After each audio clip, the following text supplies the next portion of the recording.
upitnici su bili dostupni makedonski i hrvatski, mi već radimo na njima. Iako oni formalno nisu poslati. To kad nam stigne formalno, mi ćemo biti spremni kao da smo nam jučer došli pa tek počeli raditi na njima. Tako da se radi i ozbiljno se radi u toj sferi i moment kada ćemo dobiti upitnik je pitanje koje je sad već više formalno, jer suštinski se na tom upitniku radi. I Crna Gora već ispunjava ta pitanja, pripreme odgovore, sektori vladi, svako za svoj dio pitanja i bit ćemo za ispit spremni kada stigne pitanje, odnosno znamo pitanje unaprijed. A kad će stići? Šta očekujete od zasjedanja Savjeta ministara 16. marta? Rekli ste na radiju Crne Gore da očekujete lobiranje i podršku Francuske.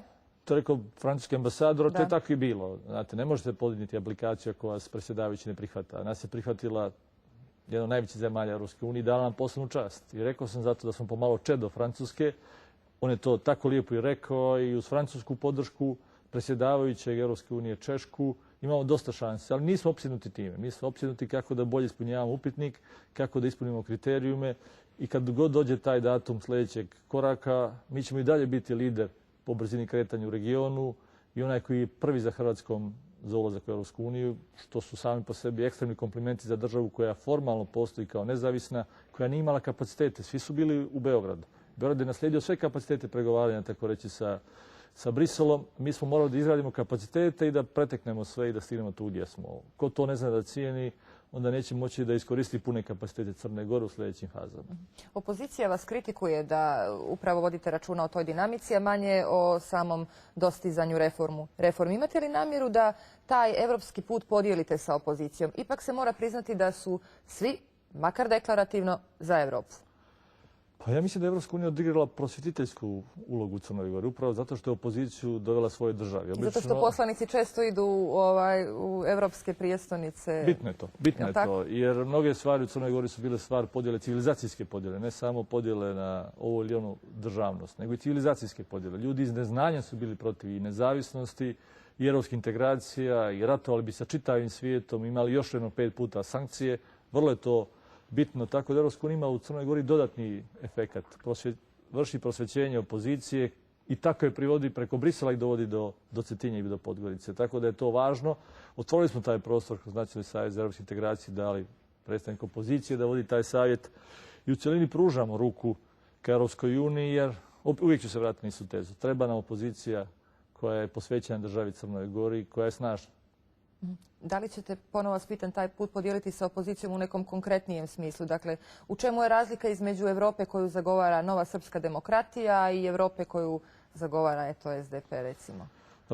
Čije su zasluge veće?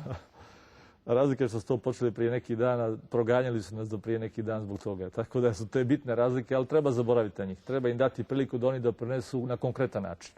Ne frazom, ne formu, nego konkretan način. Lako, oni su protiv NATO integracije. A ne možete ići u Europsku uniju ako prije toga ne riješite NATO integracije na Balkanu. Tako da se tu vidi razlika između riječi i dijela. Liberalna partija je protiv NATO integracija, jeste za europske integracije. Imate tu paradoksa koji jasno pokazuju neiskrenost ili neozbiljnost u politici. I u svemu tome uloga ove vlasti da im otvara prostor sazrijevanja. Na sreću ili nažalost taj prostor će im biti omogućen 4 godine. A kada govorimo o dijeljenju tih uloga sa opozicijom, recite mi nakon izbora, kakve su sve koalicije moguće? I kada se pravila ova koalicija za Evropsku Crnu Goru, pominjana su imena i nekih drugih partija, odnosno ta široka koalicija koja bi možda lakše omogućila da se prebrodi ekonomska kriza, prije svega, recimo. Je li to moguće? Moguće. Vi znate da je SDP čak i pred referendum, ja sam tu radio sasvim javno, nudio SMP-u naša mjesta u vladi, da pokažu da nije bitno da smo u vlasti, ako će podržati nezavisnost. Znači, pred referendum smo im nudili, zaštitite se, dobijte mjesta SDP-a u vladi, samo budite za nezavisnost. Tako da sada je zavisno od njihove spremnosti da preuzmu odgovornost, ta mogućnost otvorena, izmjerit ćemo kolika je njihova spremnost i kroz kampanju i kroz efekte koje budu, poruke koje budu slali svojim biračima i građanima Crne Gore, da razmislimo o toj mogućnosti. Jer ima mnogih modaliteta gdje se mogu uključiti i mogu biti korisni za Crnu Goru od oponiranja. Ima tu sazrijevanja, još uvijek su ona od slučaja do slučaja, ali mislim da će se uspostaviti kontinuitet u tom nizu ponašanja opozicije produktivnom prema Crnoj Gori. Ja bih rekla da ćete voditi jednu mirnu kampanju, pozitivnu kampanju, sudeći po ovome što mi govorite. Pa moram reći da smo više opsjednuti kako da rješavamo probleme, da ne izgubimo nijedan dan u rješavanju problema koji su pred nama i koji već žive, nego kampanjom. Možda je to mana za nas kao partije, ali dobro za državu Crnu Goru. I potpuno smo više fokusirani u radnom dijelu dana kako rješavati obaveze tekuće, životne obaveze u vladi i u političkom životu Crne Gore prema državi Crnoj Gore, a mnogo manje prema kampanji. Znate, toliko je pobjede za nas i onda očekujemo da zrelošću ćemo kampanju završiti, a ne gubiti vrijeme da radimo tekuće poslove. Ja sam juče, danas imao 2 sastanka i o elektroprivredi i o KAP-u. Opet elektroprivrede. Da, ali naravno jedna od najvećih odluka u Crnoj Gori i suštinskih i ekonomskih, tako da više tome posvetimo vremena nego kampanji. I mora biti tako. Dobro Možda to za državu. je to i najbolja kampanja. Ne znam je li kampanja, ali dobro za državu Crnu Goru. I da se pred kraj razgovora vratimo još kratko parlamentu i funkcionisanju Skupštine Crne Gore. Vaš zadatak je da usvojite veliki broj europskih zakona, to ste i učinili, ali jeste li, gospodine Krivokapiću, zadovoljni kontrolnom funkcijom parlamenta u primjeni tih zakona? Manje sam čak zadovoljan prethodnom fazom, a to je koliko su parlament uključeni u donošenju tih zakona. Evo, koaliciji. Da vam kažem kako funkcioniše ozbiljna koalicija. O zakonu o svojinskim odnosima i zakonu o državnoj imovini.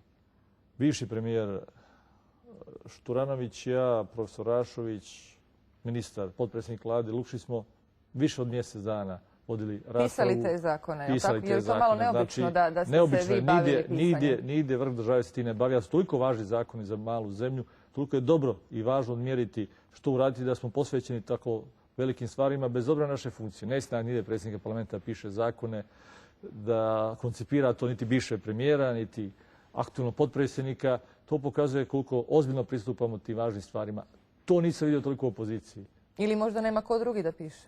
Ne, ima, ali tu bitno da mi preuzimamo odgovornost. Ne možete biti odgovorni za donošenje zakona, jer mi smo odgovorni, poslanici i vlada, kakav će taj zakon biti, pustiti samo stručnim ljudima to urade. Nama je dato povjerenje građana da na kraju mi kažemo što je to, ali ponavljam, volim da sam vidio takvu posvećenost u opoziciji. Kad sam bio opozicija, bio sam do 1998.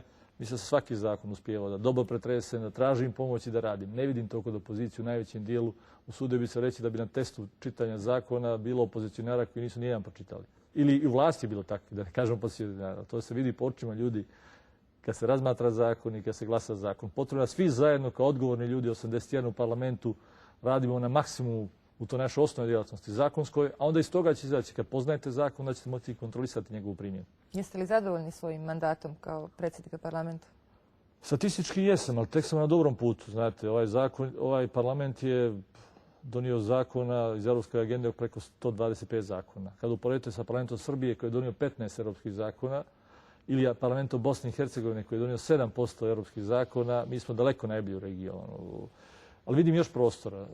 Ono što me raduje je da u svakoj liniji života parlamenta ili su pojavile nove linije života parlamenta, postoji progres. Ostao je bio veliki projekat koji će kriza prekinuti da parlament dobije svoju primjerenu zgradu. Ali to će biti za 10-20 godina, to je nešto što treba početi da bismo imali ozbiljan parlamentarizam sa uslovima za parlament koji je vrhovna kontrola u društvu.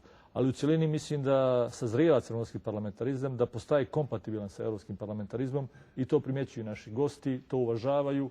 Na kraju smo primjeran parlament u regionu, što nije mali kompliment. Uz Cetinski parlamentarni forum gdje postajemo i centralni, regionalna inicijativa okupljanja parlamenta, mislim da doprinosimo ugledu Crne Gore, a samim tim i njenom ekonomskom razvoju. Vidim da se ipak nadate još jednom mandatu na tom mjestu. Ne, vidite da sam posvećen svom poslu. Hvala vam na razgovor, gospodine Krivokapiću. Poštovani gledaoci, bio je predsjednik Socijaldemokratske partije i Crnogorskog parlamenta Ranko Krivokapić. Hvala vam na pažnji i prijatno večer.